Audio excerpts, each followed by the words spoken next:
अस्सलाम वालेकुम नाज़रीन इकराम, रोशनी लाइट चैनल की तरफ से आप सबको खुशामदीद। मेरी आज की वीडियो एक ऐसी वीडियो है जो कि तुर्की के हिस्टोरिकल ड्रामा लवर्स के लिए काफ़ी शॉकिंग है।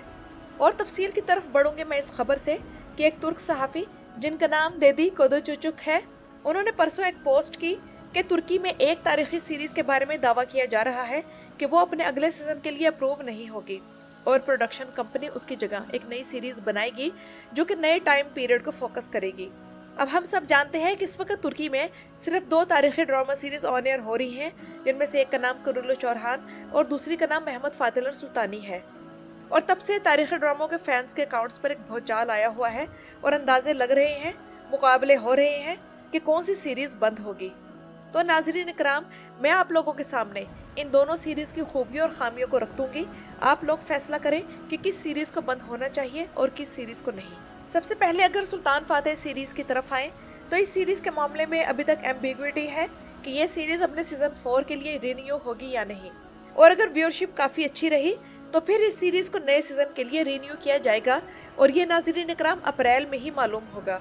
तो पहली बात इस सीरीज के मामले में ये है कि इस सीरीज के प्रोड्यूसर अय्यूब गोखान अपने इंटरव्यूज में कह चुके हैं कि वो इस सीरीज का चौथा नहीं बल्कि 5वां सीजन भी बना सकते हैं, क्योंकि अभी सुल्तान फातेह की तारीख के बहुत से किरदार, बहुत सी फतूहात और बहुत से गोशे दिखाना बाकी है।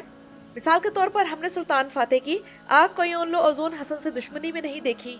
इसके अलावा अल्बानिया के सिकंदर बे और सुल्तान फातेह की आपस में टसलबाजी भी होना दिखाना बाकी है, फिर इटली के फतूहात और फिर आखिर में सुल्तान फातेह की वफात कैसे हुई। तो अभी तो इतना कुछ देखना बाकी है। इसके अलावा एक और अहम बात ये भी है कि बोस्निया की फतह के बाद सुल्तान फातेह वहाँ पर काफी अरसा ठहरे रहे। तो जो कुछ मैंने बताया तो ये तो अगले नहीं बल्कि मजीद 2 सीजन्स के लिए काफी मटेरियल है।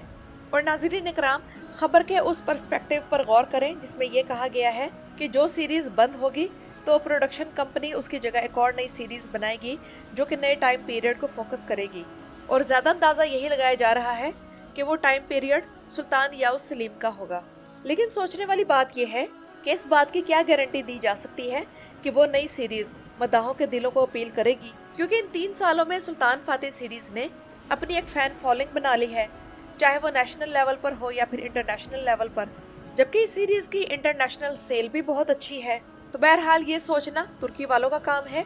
इसके बाद आते हैं दूसरे पॉइंट पर कि इस सीरीज की रेटिंग 4+ है और ABC और ABC 1 कैटेगरीज में भी बहुत अच्छी है।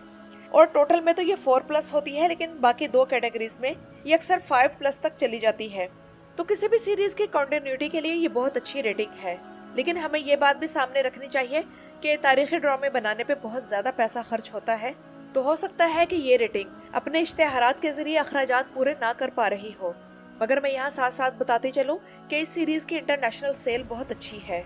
इस सीरीज के बारे में तीसरा पॉजिटिव पॉइंट ये है कि ये सीरीज गवर्नमेंट चैनल पर रिलीज हो रही है और TRT के लिए 4+ रेटिंग किसी भी सीरीज को जारी रखने के लिए काफी है, क्योंकि इसकी रेटिंग सीजन 1 से ही यही है।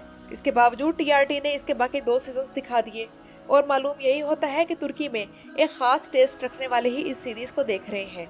और अगर मैं ओवरऑल इस सीरीज का रिव्यू करूं तो इस सीरीज का पहला सीजन लेजेंडरी था।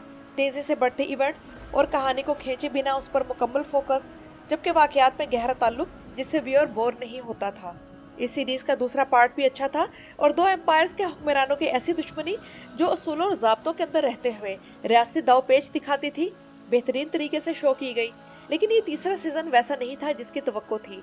विलाद के किरदार को शुरू में बहुत ज्यादा हाइप देकर फिर पिछली काफी किस्तों से बोरिंग बना दिया गया था।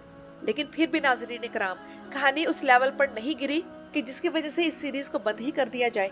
यूट्यूब पर सुल्तान फातेह सीरीज की जब एपिसोड अपलोड होती है तो ये 2 दिन में तकरीबन 1 मिलियन व्यूज क्रॉस कर लेती है और इसकी पहली एपिसोड के व्यूज यूट्यूब पर 16 मिलियन हो चुके हैं। जबकि अब अगर कुरुलुश ओरहान की तरफ आए तो इसके बारे में पहली बात तो ये है कि मुझसे मेरे चैनल के कुछ व्यूअर्स गिला कर रहे हैं कि पहले आप इस सीरीज का रिव्यू करते हुए किरदारों और वाकयात की तारीख भी साथ साथ बताया करती थी, अब नहीं बताती। तो अर्ज ये है कि ड्रामे में जितनी तारीख दिखाई जाएगी मैं उतनी ही बताऊंगी। और याद करें कि मैंने आप लोगों को इस सीरीज के हवाले से अरितना बे और उनके सल्तनत की तारीख के बारे में बताया था, फिर इसी तरह गैमलिक कले की अहमियत और उसकी तारीख और शाहीन शाह की तारीख के बारे में भी मुख्तसरन बताया था। और मेरे सिर्फ इस एक जुमले को लेकर कई यूट्यूबर्स ने इनकी तारीख पर फेक वीडियो बनाई। तो मेरा भी गिला ये है कि जब आप लोगों को फेक हिस्ट्री बताई जाती है तब शायद आप लोग कोई एतराज़ नहीं करते। फिर इसके अलावा मैंने आप लोगों को दुर्सुन बे और द मिरहान की तारीख भी बताई, एस्पोर्चा की तारीख दिखाई, और राइटर्स जितनी तारीख सीरीज में शामिल कर रहे हैं मैं उतनी ही बता सकती हूँ। उम्मीद है आप लोग मेरी बात समझ गए होंगे। अब चलते हैं कुरुलुश और हान की तरफ। तो इस बारे में तो पहले ये खबर सुन लें कि ATV चैनल इस सीरीज को सिर्फ इस शर्त पर अपने चैनल पर जारी रखने के लिए तैयार है अगर इसकी किस्तों की रेटिंग 6 हो जाए। आपका क्या ख्याल है कि इस सीरीज की रेटिंग मौजूदा हालात में 6 तक चली जाएगी? मुझे ये तवक्को है कि अगर इन मसखरे राइटर्स को निकाल दिया जाए तब इसकी रेटिंग 4 या 5 तक जा सकती है, लेकिन 6 तक नहीं। इसके अलावा ये भी कि स्क्रिप्ट को मजबूत अंदाज में नए सिरे से शुरू किया जाए। इसके अलावा नाज़रीन इकराम, मेरी ये राय है कि इस सीरीज का दिन बदल दिया जाए, क्योंकि बुध वाले दिन कुरुलुश और हान के साथ और बाकी जितनी सीरीज आती हैं वो बहुत स्ट्रॉन्ग कास्ट रखती हैं और उनकी कहानी भी बेहतरीन है। तो इस वजह से इस सीरीज का दिन बदल दिया जाए, क्या पता इससे फर्क पड़ जाए।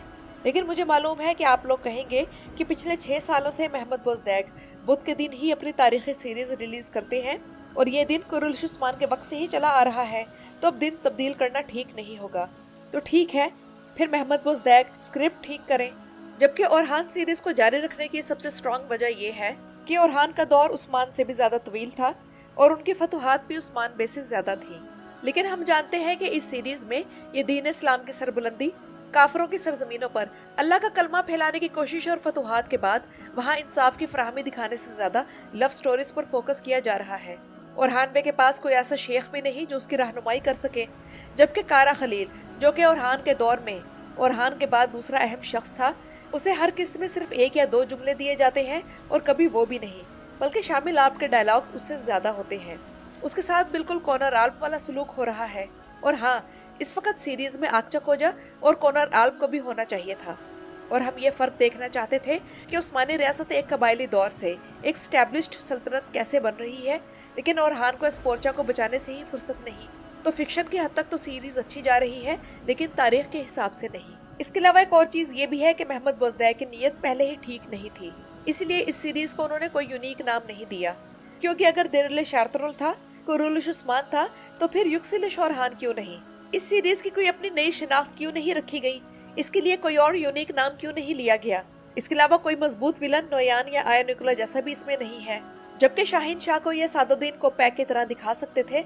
लेकिन मेरा इस किरदार के बारे में अभी भी यही अंदाजा है कि इससे तौबा करवाकर इसे ओरहान बे के स्क्वाड में शामिल कर दिया जाएगा, क्योंकि दमिरहान इसे धोखा देगा और उसे धोखे की वजह से इसका बेटा जिंदा जल जाएगा। इसके अलावा सुल्तान नूरुद्दीन जंगी का किरदार प्ले करने वाले अदाकार महमद नूरोगलो से कोई खास काम नहीं लिया गया और स्क्रिप्ट भी उस अदाकार के शाया निशान नहीं था। फिर भी आप देखें कि उस बेचारे ने इतनी अच्छी परफॉर्मेंस दिखाई। लेकिन इस सीरीज की कच्ची चीज एवरनोस की स्टोरी थी, लेकिन मसला ये हुआ कि ये अदाकार हीरो से ज्यादा हाइप ले गया और हीरो को कोई ज्यादा पूछ ही नहीं रहा, जबकि लव स्टोरीज पर बहुत ज्यादा फोकस किया जा रहा है। आप लोग कहेंगे कि दिरल शारतरुल और कुरुलुश उस्मान में भी लव स्टोरीज थी, तो मैं मानती हूँ कि बेशक थी। मिसाल के तौर पर दिरल शारतरुल में दुआन आल्प और बानो चिचक की, फिर उसके बाद बामसी और हफ्सा की, और फिर कुरुलुश उस्मान में बोरान और गोंजा की। लेकिन आप लोग याद करें कि उन्हें इतना फोकस नहीं किया जाता था कि हीरो और उसकी फतुहात पर से ही ध्यान हट जाए, और फिर जब हीरो पर से ध्यान हट गया तो एस्पोर्चा को ले आए, जबकि उधर दुर्सन और हलीमा की लव स्टोरी भी चल रही थी। तो अब साथ साथ ओरहान बे और एस्पोर्चा की लव स्टोरी भी चलने लगी, जिससे यह ड्रामा तारीखी नहीं बल्कि रोमांटिक बन गया।